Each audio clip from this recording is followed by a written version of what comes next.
আবারও একটা নতুন ব্লগে তোমাদের অনেককে স্বাগত। আজকে কিন্তু চলে এসেছি একটা নতুন ভিডিও নিয়ে। দেখতেই পাচ্ছ সকালবেলা কিন্তু বাইরে বেরিয়ে গেছিলাম আজকে। আর গেছিলাম কোথায়, গেছিলাম মাছ আনতে। আর আজকে যেহেতু উত্তমের ছুটি, আর ছুটির দিনে তো মাছ আনতে যাবো না সেটা তো কখনো হয়ই না। কিন্তু একটু টাইমের বাজারে খুব প্রচণ্ডভাবে, জানো তো এখানে বাজারে গেলে না সবাই খুব ডাকে। আর আমি তোমাদের আগেই বলেছি না, আমি সকালবেলা পাইকারি মার্কেট থেকে মাছ আনি না, তার জন্য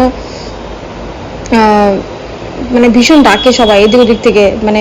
মাছটা নেওয়ার পরে না ওখানে আবার পাইকারি মার্কেট থেকে মাছটা তো নিয়ে নিলাম, কিন্তু কাটার জন্য আমাকে আবার একজনের কাছে 20 টাকা, 1 কেজি মাছ 20 টাকা, আর 2 কেজি হলো 40 টাকা, পার কেজিতে 20 টাকা করে নেয় একটা মাছ কেটে দিতে।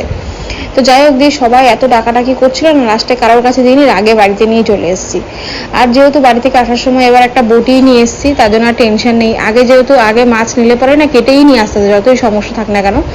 কিন্তু এখন যেহেতু ভয় নেই, তার জন্য কিন্তু আজকে মাছটা নেওয়ার পরে না ভাবলাম, একটু রাগই হয়ে গেছিলো, তারপর বাড়িতে চলে এসেছি। এসে ভাবলাম বাড়িতে গিয়ে কাটবো, কিন্তু জানো তো যখন আমি কাটছিলাম তখন বুঝতে পারলাম যে কতটা কষ্ট। কারণ টাইমও লেগেছে, প্রায় 2.5 ঘন্টার কাছাকাছি লেগেছে, 2 ঘন্টা 2.5 ঘন্টা লেগেছে, কারণ আমি অনেকদিন পর মাছ কাটতে বসেছি।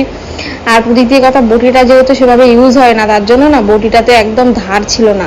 তাই আর এত বড় মাছ নিয়েছি না, 3 রকমের মাছ কিনেছি এখানে। এই যে ছোট ছোট চাদা মাছ ওইটা ছিল, আর এইটা ছিল হচ্ছে রুই মাছ, আর একটা হচ্ছে ছোট ছোট ইলিশ মাছের বাচ্চা। তো 3 রকমের মাছ যেহেতু আমি এনেছিলাম, তো 3 রকমের মাছ তো একটু কাটতে টাইম লাগবে। আর যেহেতু ইলিশ মাছের বাচ্চা, সেটা তো আর একদম টাটকা মাছ ছিল না, একটু যাই হোক একটু পুরনোই ছিল। পুরোনো বলতে কি, ওর পেটগুলো যেমন গলা গলা থাকে না, ওটাতে কাটতেও একটু সমস্যা হয় আর কি। আর এটা তো প্রায় 2 কেজি ওজনের রুই মাছ ছিল, আমি তো কাটতেই পারছিলাম না প্রথমে। তারপরে যাই হোক অনেক কিছু যুদ্ধ করে আমি ঠিক কেটেই ফেলেছিলাম। আর দিয়ে লাস্টে পেটটা, আমি যেহেতু মাছটা পুরো গোটায় রাখবো, তার জন্য আমি মাছের পেটটা কাটিনি। পেটটা আমি কিন্তু ছুরি দিয়ে কেটে নেবো। তো যখন মাছকে কাটতে বসেছিলাম আর যখন মাছটা কাটছিলাম, তখন আমি খুবই বিরক্ত বোধ করছিলাম, এত টাইম লাগছে। তখন আমি ভাবছিলাম যে এর থেকে ভালো 60-70 টাকা নিত, বাজার থেকে মাছটা কেটে আনতাম, তাহলে তো আর আমাকে এত কষ্ট পোহাতে হতো না। যাই হোক, তো এর মধ্যে আমি সব মাছ রান্না করবো না, চুনো মাছটা রান্না করব, আর হচ্ছে তোমার ওই ইলিশ মাছটা একটু রান্না করব। আর মাছটা কাটার প্রায় 2.5 ঘন্টা লেগেছে মাছটা কাটতে, তোমাদের তো আর এতক্ষণ দেখাতে পারি না। যাই হোক, যতটুকু পসিবল ততটুকু দেখালাম। তারপরে মাছটা কেটে আমি ধুতে নিয়ে চলে এসেছি। যেমন লেগেছে কাটতে সময়, সেমন লেগেছে ধুতে সময়। ধুতেও খুব সময় লেগেছে, কারণ কি, যেহেতু এই মাছটা তো আর আমি আঁশ ছাড়াইনি, এটাতে ছোট ছোট মাছ ছিল, এর জন্য আমি ভালো করে পেট থেকে ইয়েগুলো বার করে নিয়েছি। এবার নুন দিয়ে ভালো করে মাখিয়ে না, আমার যেহেতু রান্না করার ওই জায়গাটা একটু সিমেন্ট টাইপের, আমি ওখানে এবার সব কটা মাছ ঘষে তারপরে ওর থেকে ইয়েগুলো বার করবো। আর এটা তো নুন মাখিয়ে একটুখানি ডলার মাছটা করলে পরে ওর নোংরাটা বেরিয়ে যায়, যে গায়ে থাকে। দেখতে পাচ্ছ কত মাছ এখানে জড়ো করেছি আমি। ওইটা সেই ইলিশ মাছ, এইটা ইলিশ মাছ, আর এটা ওই মাছ। আর এই মাছটা তো আমি গোটায় রাখবো বললামই আগে। তো এই মাছটা ধুতে কিন্তু অনেক টাইম লাগে। যাই হোক, ছাড়ো এসব দিয়ে, এইসব করে রান্না বান্না করে খাবার টাবার খেয়ে কিন্তু বেরিয়ে গেছিলাম। আর আজকে এমন একটা সুন্দর জায়গায় ঘুরতে গেছি, তোমাদেরকে আগেই বলেছি যে আমরা কোথায় ঘুরতে যাই আমরা নিজে জানি না।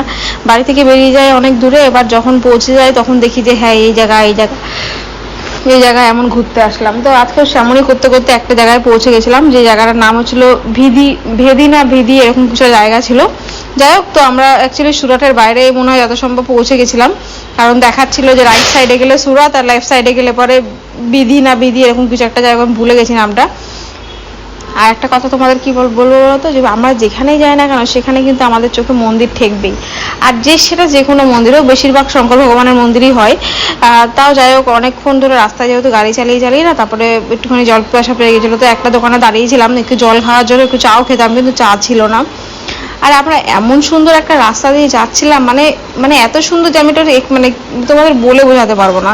আর আমরাও প্রথমবার গেলাম সেই রাস্তাটায়। এখন বাজে প্রায় বিকেল 5:30 পৌনে 6টার মতো বাজে, কিন্তু প্রচন্ড রোদ্দুর। 5:30 পৌনে 6টার সময় তো খুব রোদ্দুর, কিন্তু জায়গাটা এতটাই সুন্দর মনে হচ্ছিল কি ওইখানে একটা বাড়ি হলে খুব ভালো হতো।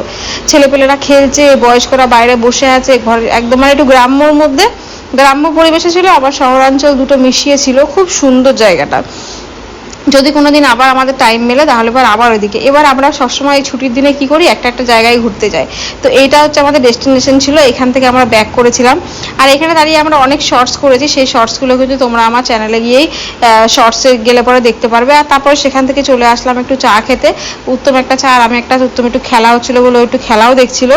তারপরে ওখান থেকে চা খেয়ে তারপরে আমরা বাড়ি চলে এসেছিলাম। দেখেছো এখন বাজে প্রায় 6:45 7টা বাজে, তাও কি রোদ্দুর। চলো দেখা হবে পরের একটা ভিডিও।